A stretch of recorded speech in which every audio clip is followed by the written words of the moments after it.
Paul, a much changed team tonight. We managed to get the win. Would you make it?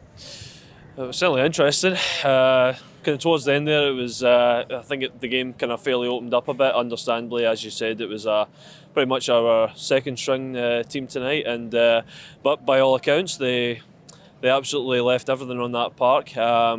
Ended up getting a good result in the end. Okay, game didn't really mean anything, but you know when you support Celtic, you come here and you want to win against any opposition, whether it be a dead rubber or whether it's not.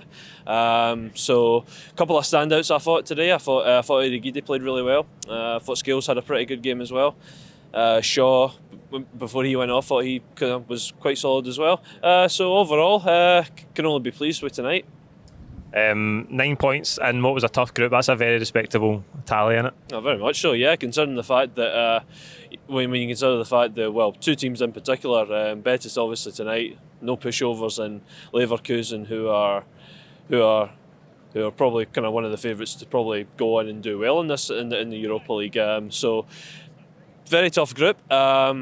Certainly done a lot better than what we did last year, which, to be fair, wouldn't really have been difficult. So yeah, tough group.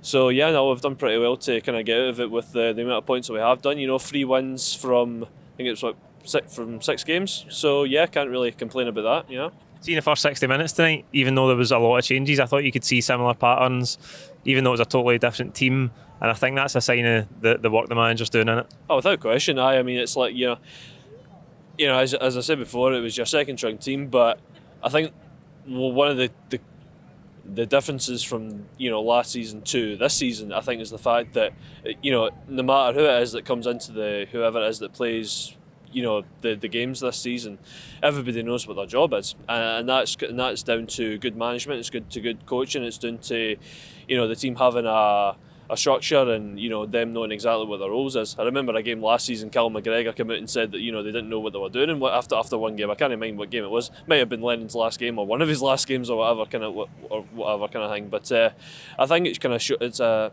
good sign of good management, and it's a sign that the players know exactly what they're doing, and you know, it's kind of good going forward now that the manager can, you know, we can field a second string team, and we can still get a positive result against an opposition team that are certainly no mugs when it comes to, you know, European competition. So it can only bode well for future games going forward. Big game on Sunday now. Can you pick a man of the match, a single standout tonight? Well, I think the vast majority of the team I thought played very well. I thought it was more of a, when you make that many changes, it always is kind of like a collective kind of effort rather than a kind of individual effort. But I thought that they gave the man of the match to Liam Scales, and I thought generally he played very well. He looked very accomplished. Couple of kind of sloppy passes towards the end of the game, but I thought generally he played very well. So I'd probably just kind of go along with that. Just give it to Liam Scales. I think, I thought he played well.